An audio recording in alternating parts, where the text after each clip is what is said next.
Welcome, everybody, to Real Conversation. I'm delighted and honoured to have Petya Miller from New York City. Welcome, Petya. Hi, Ian. So happy to be here with you, and thank you for inviting me. You're more than welcome. And of course, we have Dan. Most of you know who Dan is now. Hi, Dan. Hi. Hi, Dan. So today we are going to be talking about Petya's exciting new book, which is called Healthy Earth. It's an environmental. There it is. Look at that. That's the front cover. It's a children's book. It's an educational and environmental colouring book, which is packed full of positive learnings, and it helps to empower children to unleash the environmental hero within. I love that. It's brilliant. And we'll be talking today about things like eco-anxiety, which is becoming a really major thing with well, not just with young people, but with people generally. But just a bit of background about Petya. Petya has got an eclectic background.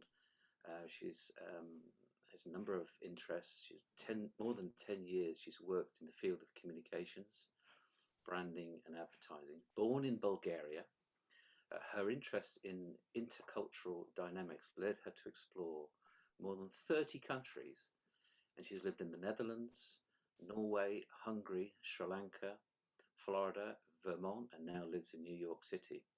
She's a yoga teacher and has a master's degree in psychology. Diving into spirituality and psychology stirred a big change in her, resulting in a career pivot. She directed her communications experience and psychology towards supporting meaningful causes dedicated to environmentalism, climate change, and animal protection. She had the idea about healthy, this is where Healthy Earth came from, and she's passionate about mental, physical, and environmental health. So there's quite a long introduction. Thank you, Ian. You're more than welcome. That was very, very nice. Thank you. Shame I can't read terribly well. Being dyslexic, that's my excuse. So when you're not writing, this is your first book, I think, isn't it? Your first of many, Yes. I hope. So Me when too. you're not writing and teaching yoga and so on, what do you like to do to recharge your batteries? I love to read books. I'm such a bookworm. This is my favorite, to escape in a book. And I love yoga and walks, and I try to run and meditate. So yeah, it's different every day, but books are always there for me. Good for you. Yes, I've tried a bit of meditation. I find it's very relaxing and very helpful. Good to get your breathing.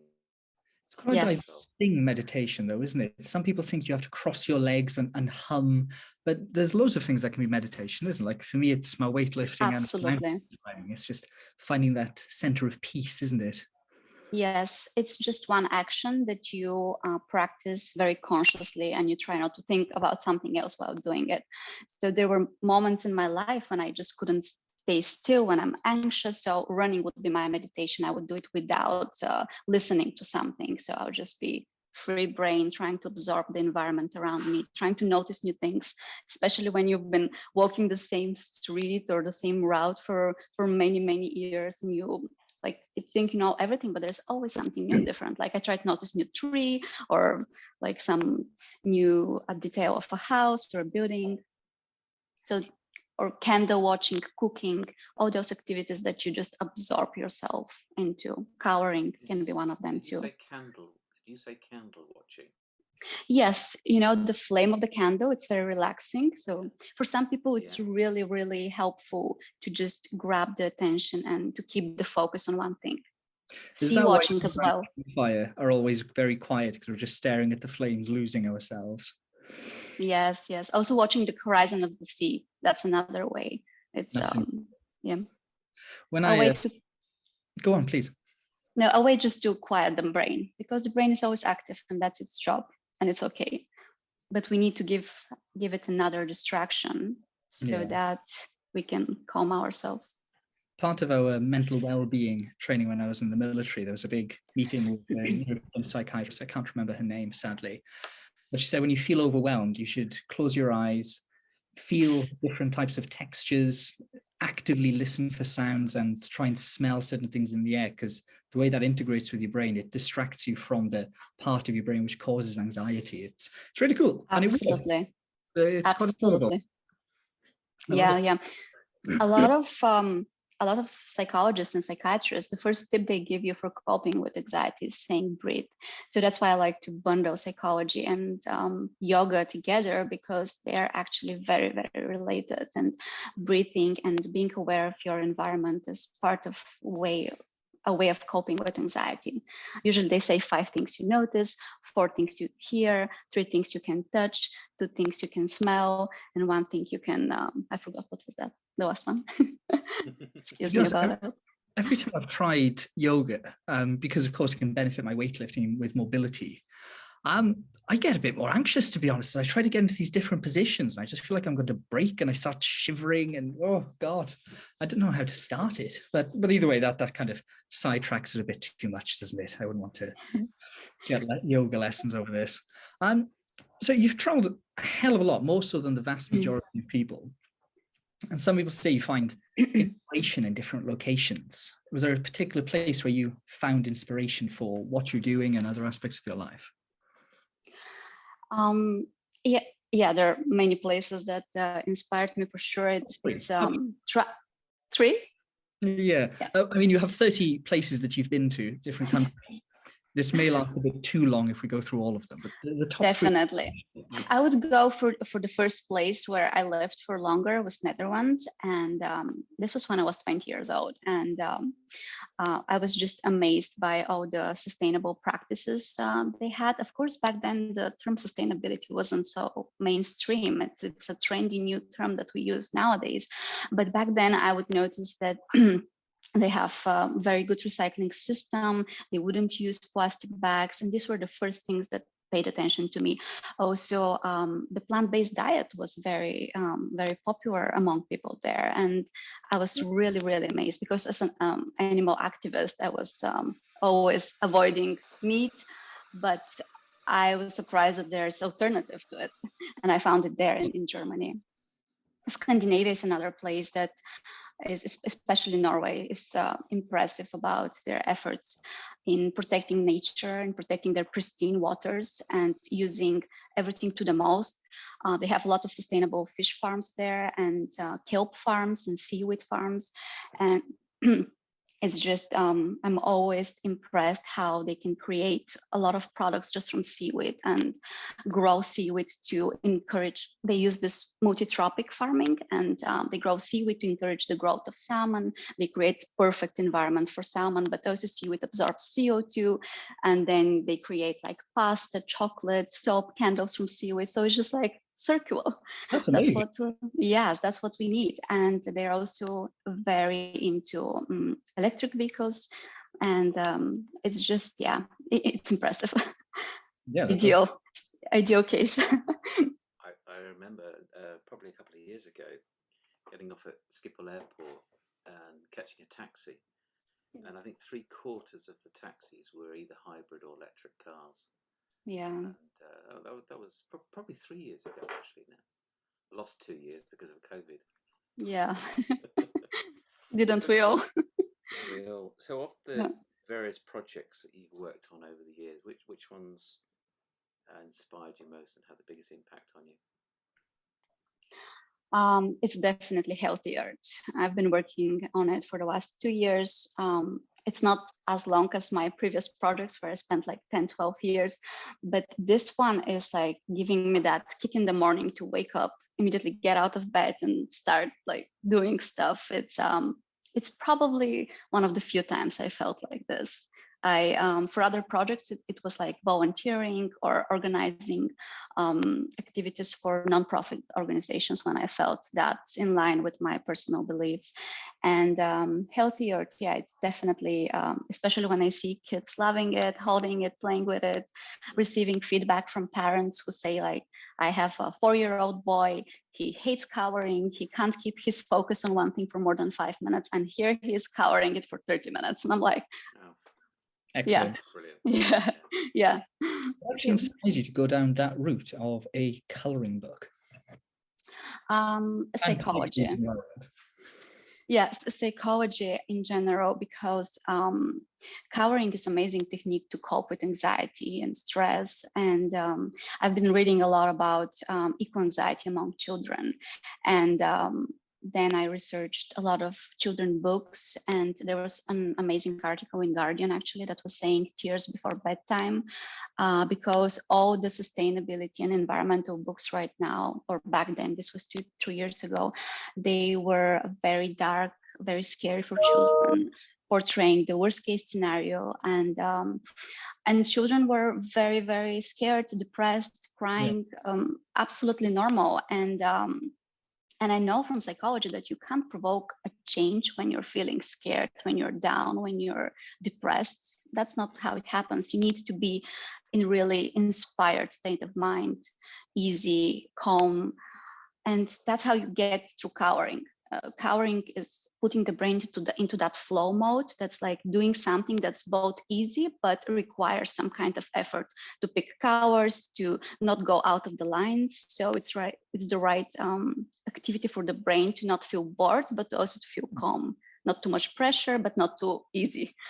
Yeah. And I thought that these two should be combined, and that's a great way to study and to learn new things. And each page has a different sustainability advice and practical tip that families, teachers, and the households in general can adopt. And the next page it has a picture that is related to the text, so it's like echoing and making the child remember by coloring. For example, here it's about why we should not be using balloons, why they're dangerous for the environment, and here we have the alternatives like water bubbles, kites, and like so the child makes that connection that even if they can't read yet, the teacher or the parent reads them this part and they play with it later. But their brains are amazing. They are like a sponge, and they can just absorb everything. And I think that it's never too early to start talking about how we can swap different actions for more sustainable and eco-friendly alternatives.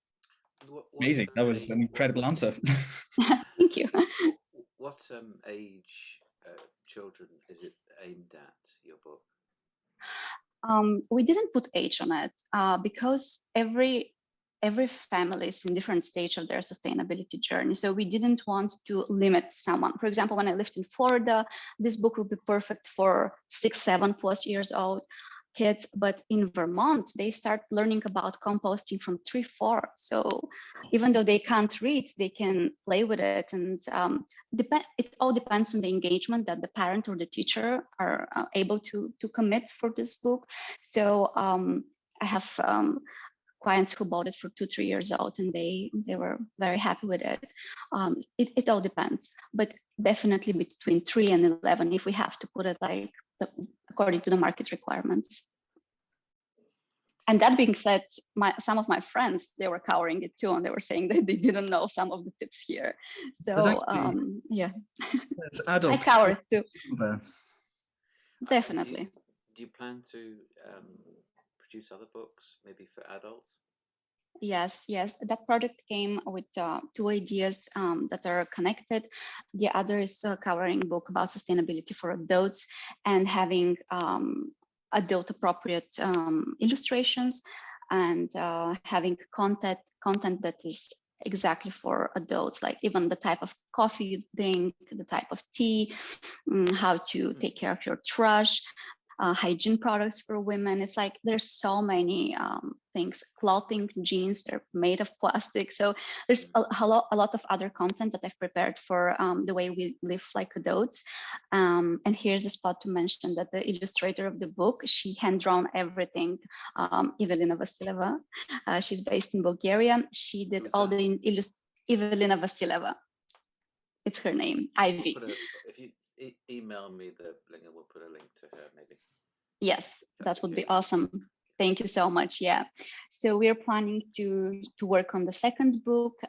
Everything is hand-drawn and custom. Don't use image banks or things like that are usually common practice for coloring books. And that's not not wrong. It's just we wanted to create something that's really from our souls and our creativity. Yeah.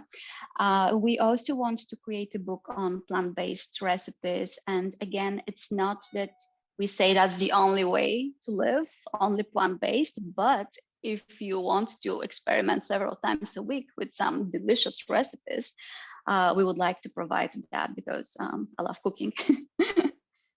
You know, that's something I want to do more of. I've actively cut down my meat intake. A couple of times a week, I reduce it or have none.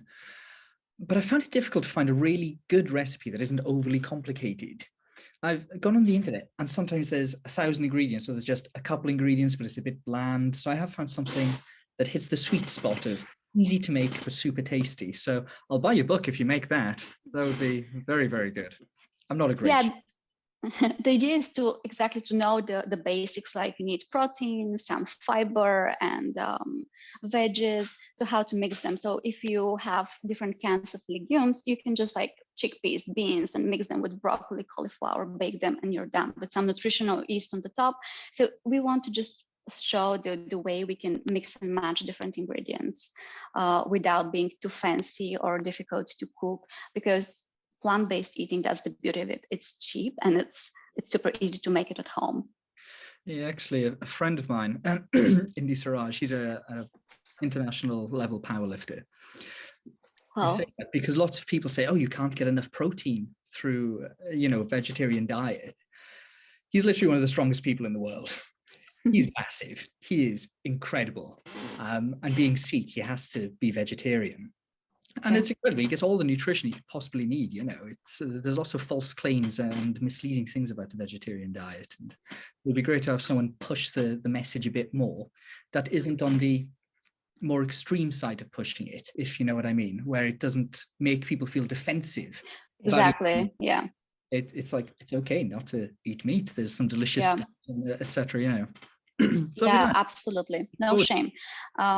It's amazing that now terms like flexitarian and climatarian come to like the food industry. So absolutely normal to mix and match your meals according to where you are and what's seasonal and how you feel about it, how your body reacts to it. It doesn't mean that it's good for everybody, of course. And for protein intake, I just think it's like it needs bigger quantity to reach your intake for the day, but it's doable, definitely. There's so many great alternatives. Absolutely wonderful. Right, so we should probably, that's a huge topic, isn't it? Yeah, you mentioned climate anxiety with the youth, and it's easy to see why they would have that, because when everything's doom and gloom, you can't think positive. You need that bright shining star. How do you think the best way to combat that with youngsters? How's the best way to avoid it and get past it? Just like any problem, it needs communication and recognition, and requires parents, teacher, the community to hear them, to listen to them, see what they have to say, because ignoring kids and youngsters, it's just contributing more to the problem. It's creating this gap between generations. They're already angry at older generations who are contributing, let's say, to the problems we have nowadays. But showing them that you want, like, if you're a parent and your kid is having eco-anxiety, I think listen to them, talk with them, explore ways that you can adopt climate-friendly practices at home, read and do research, be active in the community that you're a part of. All of these actions just turn the fear and anxiety into something that we can be responsible for and use it like fuel in order to like change our environment, because all of us, we're active participants in our environment. And I believe in individual actions. Yes, it depends on politics and the business, but after all, we're all so many individuals, and if we do it together, we can have an impact on higher level. So yeah, positive example, not being ashamed that you don't know all about it. We don't need to be climate scientists, all of us. Just show how you learn a new skill. Yeah. Knowing what you don't know is one of the strongest things you can have, I feel. Yes. I think going into the medical world, you try to make people believe that you know everything. You want people to have faith in you. essentially, and everyone says, oh, you know, I know this, I know that, and you kind of feel, oh God, I don't know that. I feel so bad for not knowing that. I should know that. But hell, there's always something you don't know. Everyone Every knows day. something you don't. Every day is a school day. Well, it literally is, isn't it? It's absolutely fine to not know. There's so much information. Yeah. We're not all professors in particular subjects, and even professors don't know everything about the subject they did a PhD in, you know. Absolutely. Lifelong learning. I think this is a great skill that I would like to teach my children, is that education doesn't stop when we are out of school. It just continues. And that's how we keep our brains young. That's how we stay in touch with reality, with our communities, and how we respond to problems. And problem solving is what we have to do on a daily basis. Because children now have access to so much more information, don't they? They're not just being guided by their parents or their teachers. They've got access to, you know, every child now got a smartphone, pretty much. Well, not every, but a lot. So how do we guide children to make sure that they are resourcing the right information and knowing to sieve the fact from fiction? Because there's a lot of misinformation out there, of course. True. And it's learning the right stuff and putting things in perspective. How do you teach children to do that? I believe it's again through example. The same way adult will double check information and trust the right sources, and ask questions in the community or ask experts for their opinion.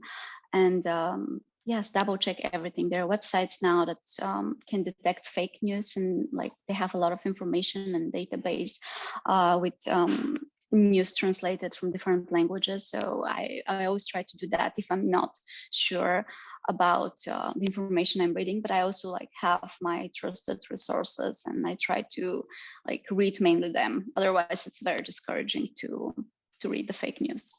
Which fact check? Sorry, go on again. There is so much fake news, isn't there? And that it's very difficult for not just children, but for adults to figure out what to believe and what not to believe.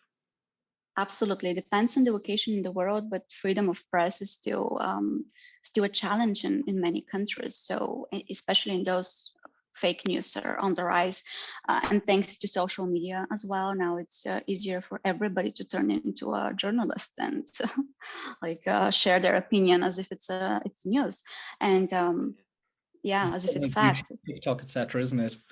Anyone can say anything, and yes, we should have freedom of speech. Absolutely. Yes. That some people use that freedom to say whatever the hell they want, regardless of how factual it is.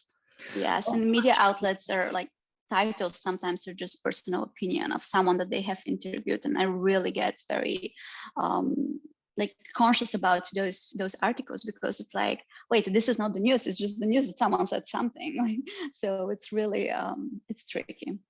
Which a website that I recommend, it's called Snopes.com. It's fact checking. Snopes, yeah. Personally, I keep interrupting you, Ian. I don't mean to. I'm so sorry. No, I love it. Active conversation. How do you spell Snopes? No, Snopes. Okay. I can share it in the chat. Yeah. What I tend to do is, if I'm given some information or if I have a personal belief, I'll try to prove that belief wrong to make sure that it is right. So if there's, I'll go to the bodybuilding world, the powerlifting world.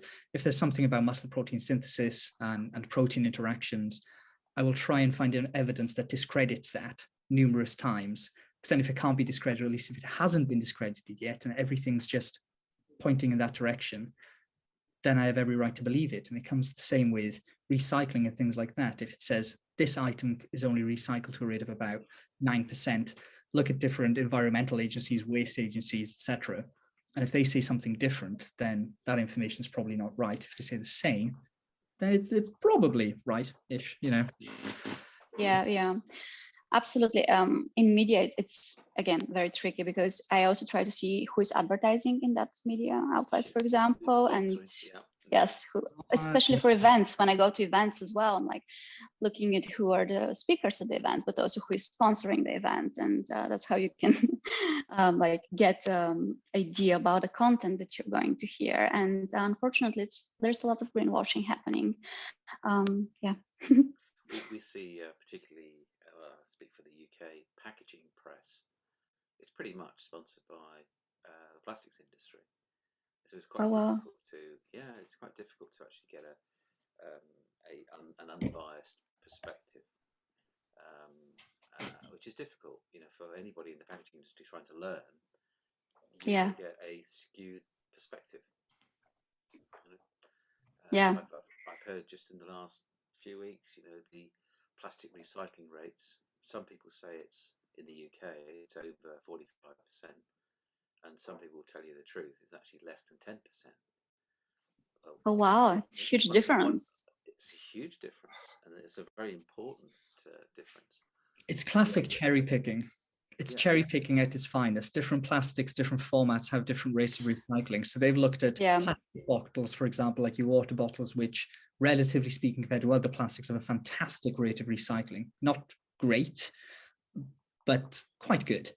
So they use that figure instead of the figure of all plastics generally, recycled plastics, which is far, far, far lower, circa 9%. Other sources say between 12 and 15, but either way, very bad. But either way, yes, cherry picking at its finest. Yeah. Dan, do you want to hit a question? Yeah. So nature. What do you think humanity can learn from nature? Adaptability. Nature always finds a way. Yes, no matter the conditions, the altitude, the lack of sun or lack of water, nature always finds a way. And I think that's amazing. And we are also very adaptable creatures. It just needs to happen a little bit quicker, I think, in this current times. I'm bearing in mind, I'm speaking to someone with a master's in psychology or psychiatry. I can't remember which one. I do apologize. Psychology. But it seems to me that a lot of people are very stuck in their ways. And though technically we are certainly adaptable, neuroplasticity is incredible. We can change things very, very easily, really, when we put our mind to it. But it doesn't seem to be the case. Changing patterns is extremely hard. It's like trying to knock down a brick wall with a leaf.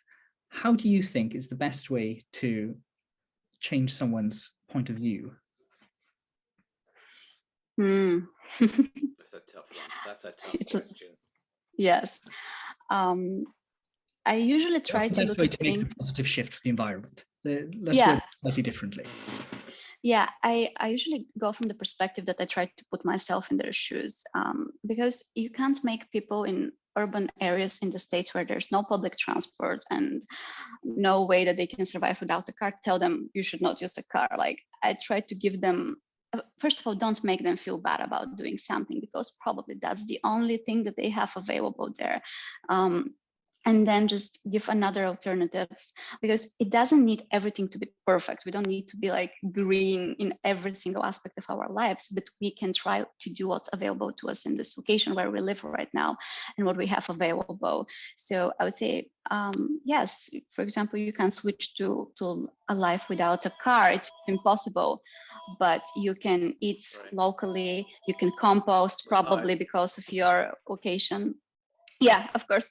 I even don't notice it anymore. It's life. Yeah. It's a very good point.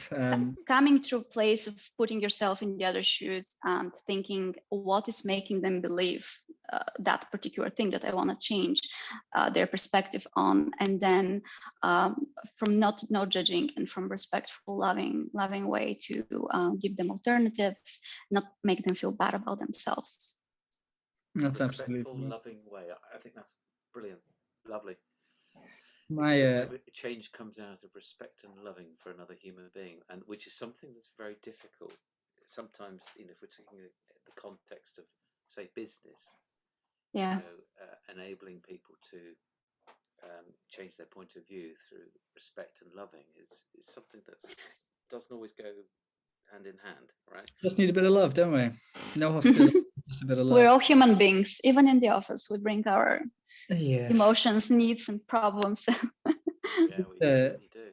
Regards to not being perfect, I suppose suffer with paralysis paralysis all the time, overanalyze things constantly, and then you end up hitting a brick wall and you don't go forward.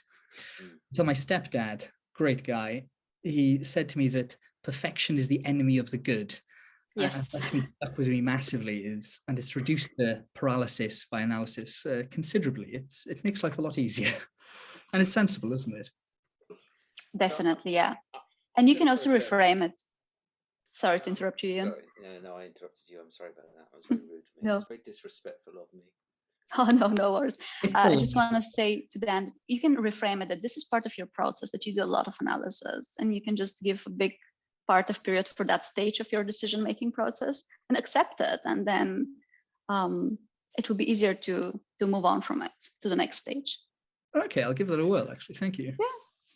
So I was with somebody last week who's a guru in regenerative and circular thinking, and I asked him the question of what do you think about activism?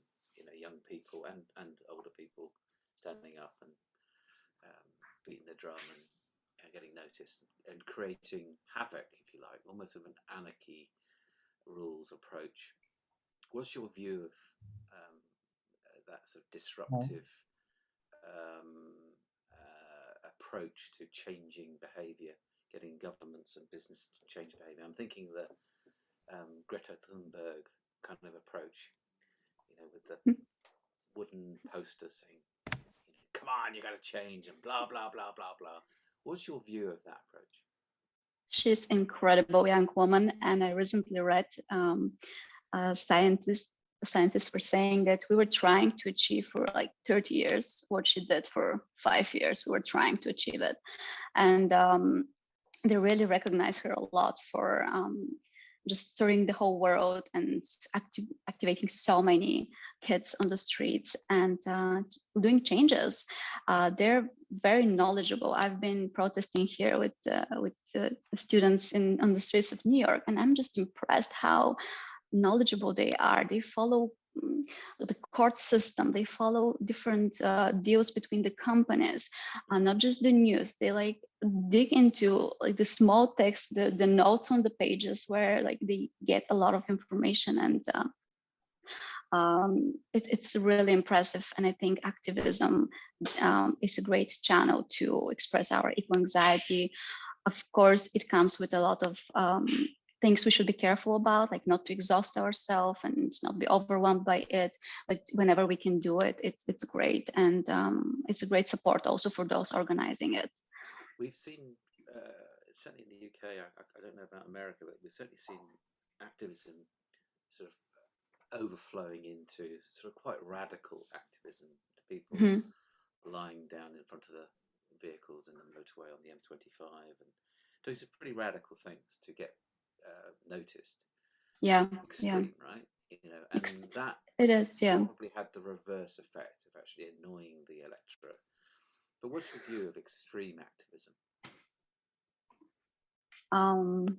Depends where it's done, how it's done, why it's done. If it's just for attracting the media attention, so it covers a particular topic, maybe it's needed. In general, I don't like drastic, and I like balanced acts. And I think, again, that provoking negative emotions in people is not productive for solving problems. So I prefer more calmer way of communication and acting. I think that's a very important point, and it kind of relates to earlier on when you mentioned you shouldn't tell meat eaters that they're bad and getting people on the defensive. And I kind of, you know, this isn't from an informed background, this is just in my head. Part of the reason why some people have negativity to the likes of Greta are because they feel like she's calling them out a bit too much, and then it puts them on the defensive, like, oh God, you're calling me a bad person, well, screw you, sort of thing, you know. I think we need someone like Greta, don't we? We need someone to push the envelope that much more and to get that voice out there, and she's done a bloody good job of it. Like, love her or hate her, people are listening, you know. Requires a lot of guts. First of all, to get out of there, then to be attacked publicly from so many sides and to continue doing it, and to be a teenager, meanwhile, in one of the most scary age for the development of a child, it's really, it requires guts. Yeah, hats off to her. So we're witnessing, with the likes of Greta Thunberg. Do you think that we will see change in time? We've got 10, 20 years maybe to reverse climate change. Do you think we'll turn the ship round, bearing in mind that the oil and gas industry is planning over the next 25 years 400% growth? Yeah. Which is quite a scary fact. Do you think we'll turn things around? I'm optimistic by nature, so I do believe that we will, but maybe we might need more drastic actions to do so. And there are changes happening. For example, Shell just pulled out some oil drilling in Europe. Yes, thanks to activists again. They were like really following them, chasing them passionately. So yeah, I think this was a very, very positive sign after COP25. Was it COP25? Jesus. 26, yes. Thank you so much. Yeah, for a second I got like. I think we've forgotten about COP25. Yeah, this is okay. COP26, yeah, yeah. Time flies differently. It's been only a month, and it feels so long ago. Yeah, but I'm very worried for the Amazon rainforest. They said they will stop by 2030, but that's 8 more years for them to chop it down, and then there will be nothing left to stop chopping down. So yeah, it's I think some aspects of it are optimistic and some are not so optimistic, and those that are the concerning ones, I think they'll need more drastic actions there so that we can prevent what's still available. Otherwise, after that, it will be pointless. But yeah, I saw a very fun picture on LinkedIn. I think it was housekeeper saying, "Don't worry, I'll clean the house. By 2050, I'll have 75% of the house cleaned." So yeah, it was how I view COP26. Yeah, I completely agree with you there. I think optimism is the key, though, isn't it? We've got to be hopeful and optimistic. Yeah. I'm confident we will turn things around, but I think there's a bit more pain to go yet. In fact, quite a lot of pain to go yet. Yeah, it will be the hardest before the things turn around. Absolutely. Right. So we spoke about Greta Thunberg and how you respect her a lot. Is there anyone else you admire, and why so? Yeah, I different people, not all from environmental sector. Naomi Klein is another person that I admire. I read her first book, No Logo, when I was 18, and it's changed my my thinking and view about a lot of things.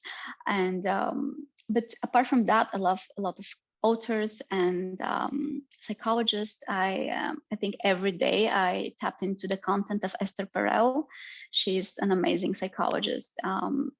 And she works mainly with family relationships, but in general, she has this quote saying, "The quality of my life depends on the quality of my relationships." And it doesn't matter if they're in the house, at home, or at work, or in family, like long distance family. So I really, really find a lot of useful content there, a lot of wisdom that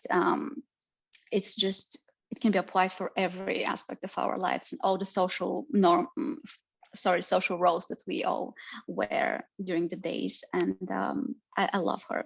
She's a daughter of Holocaust survivors. So the way she speaks about her parents, how they were handling surviving Holocaust for years, was really inspiring. Hell of a thing. Through adversity, hey. Yeah. She's obviously grown. So fascinating to listen to you. It really is, Petya. But finally, thank you. I've got one last question, and then we'll let you go. What are you reading right now, and which book has inspired you the most in your life? I'm reading 2 books in the same time. One is called French Children Don't Throw Away Food. It's about parenting and tapping into French wisdom there, and it's really, really interesting. And the other one, I hope I pronounced it correctly. I have trouble with the first word. It's called Atomic Habits. It's a very famous book, and it's again about how we change our behaviors and why we have trouble adopting new habits, and how, in a nutshell, how we should just start with little steps and upgrade. Yeah, five minutes a day, or just break down every big change we want to make into little bites that can be done every day, because big disruption of our daily life, it's not sustainable. We'll do it 3 days, and on the fourth we'll just skip it. So they're very interesting books. I'll share the links with you because I'm bad with remembering names. I think that's super important, isn't it? Everything is step by step. Like when you're sat at the foot of a mountain, you look at the top, it's snowy as hell, there's a storm blowing. You think, there's no way I can do that. But you start with one step and eventually you're there. Absolutely, yeah. I always recommend a book. Well, not always this book, but I always like to recommend a book. One I'm in the middle of reading, haven't finished it yet. I'm nearly there. It's called Thriving by Wayne Visa. It's not yet released, so I've been privileged to have a pre-published copy.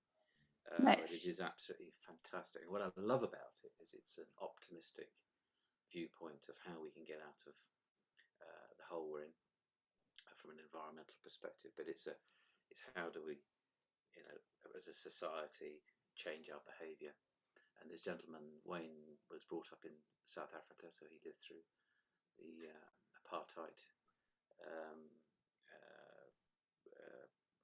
What's the word? Revolution. I suppose it's revolution, wasn't it, really? And applying that positive thinking to how we resolve the environment. It's a phenomenal book. So that will come out. I think it's March next year. I think it is, or sometime early next year. So you can pre-order as well. So, well, look, that's Petya, amazing.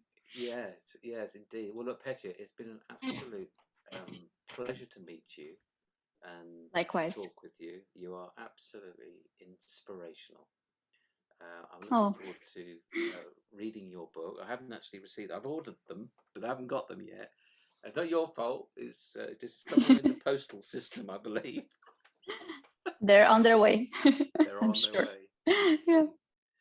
But thank you for your time, and see you on the other side. Thank you so much. It was a treat to talk to both of you. Super interesting and inspiring conversation. And just if I have a second more to say, huge thank you to Carbon Trap in UK. They're our partner who sells the book, and they've done beyond themselves to help us to get out of their way to do anything possible that we have the book available in UK, and they're doing it out of the goodness of their heart. So I have no words to say how much I appreciate all their efforts. David from Carbon Trap, if you're listening to this, huge thank you. David Stone. In fact, it was thanks to David that we were introduced to one another.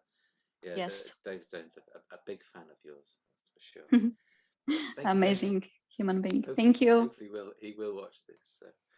Great. Dan, anything? We're about to chat to him, actually, so I'll pass on the regards. Yes. In fact, it's thanks to Dan that I've got to know David Stone. So there you go. It's all his fault. It's so interconnected. Right. Just like nature. Pleasure to meet you. And hopefully one day we'll talk again. Yes, thank you so much, Dan. Have a nice week ahead.